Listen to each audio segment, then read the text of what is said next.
ನಮಸ್ಕಾರ ಎಲ್ಲರಿಗೂ ಸರೋಜಾಸ್ ಕಿಚನ್ಗೆ ಸ್ವಾಗತ. ಇವತ್ತು ನಾವು ಮನೆಯಲ್ಲಿ ಸಿಂಪಲ್ ಆಗಿರೋ ಅವರೆಕಾಳು ಉಪ್ಪಿಟ್ಟು ಹೇಗೆ ಮಾಡೋದು ಅಂತ ತೋರಿಸ್ತೀನಿ. ಇದನ್ನು ನೀವು ಮಕ್ಕಳ ಲಂಚ್ ಬಾಕ್ಸಿಗಾದರೂ ಹಾಕ್ಬೋದು ಅಥವಾ ಮನೆಗೆ ಯಾರು ಸಡನ್ನಾಗಿ ಗೆಸ್ಟ್ ಬಂದರೆ ಸಿಂಪಲ್ ಆಗಿ ಮಾಡಿಕೊಡ್ಬೋದು. ಯಾವ ರೀತಿ ಅಂತ ತೋರಿಸ್ತೀನಿ. ಇದಕ್ಕೆ ನಾನು ಅವರೆಕಾಳು ಮತ್ತು ಉಳ್ಳಾಗಡ್ಡಿ ಮೆಣಸಿನ್ಕಾಯಿನ ಹೆಚ್ಚಿಟ್ಕೊಂಡಿದ್ದೀನಿ. ಶೇಂಗಾ, ಕಡಲೆಬೇಳೆ, ಉದ್ದಿನಬೇಳೆ, ಜೀರಿಗೆ, ಸಾಸಿವೆ ಮತ್ತು ತೊಗೊಂಡಿದ್ದೀನಿ. ರವಾನ ಹುರ್ಕೊಂಡು ಇಟ್ಕೊಂಡಿದ್ದೀನಿ ನಾನು. ಫಸ್ಟಿಗೆ ಎಣ್ಣೆ ಕಾಯಕ್ಕಿಟ್ಟಿದ್ದೀನಿ. ಇದಕ್ಕೆ ಜೀರಿಗೆ ಸಾಸಿವೆನ ಹಾಕೋಬೇಕು. ಮಕ್ಕಳಂತರೂ ತುಂಬ ಇಷ್ಟಪಟ್ಟು ತಿಂತಾರೆ ಇದನ್ನ. ಮತ್ತು ಒಂದು ಚಮಚದಷ್ಟು ಶೇಂಗಾ, ಕಡಲೆಬೇಳೆ, ಉದ್ದಿನಬೇಳೆ ಮೂರೂ ಹಾಕೋಬೇಕು.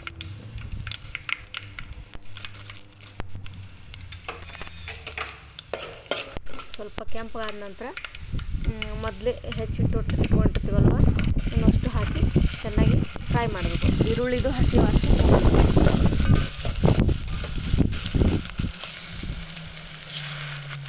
ಈ ಥರ.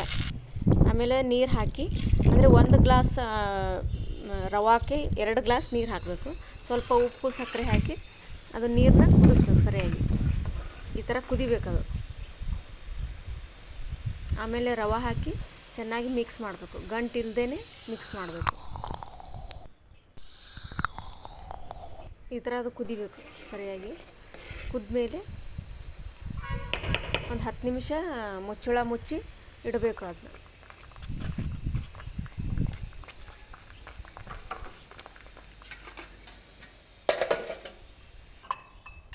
ಗೆಸ್ಟ್ಗಳು ಬಂದರೆ ಸಡನ್ನಾಗಿ ಮಾಡಿಕೊಡ್ಬೋದು ಇದನ್ನು.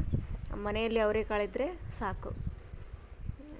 ಇದ್ರ ಮೇಲೆ ಒಂದು ಸ್ವಲ್ಪ ತುಪ್ಪ ಹಾಕಿ ಊಟ ಮಾಡಿದರೆ ರುಚಿಕರವಾದ ಅವರೆಕಾಳು ಉಪ್ಪಿಟ್ಟು ರೆಡಿ.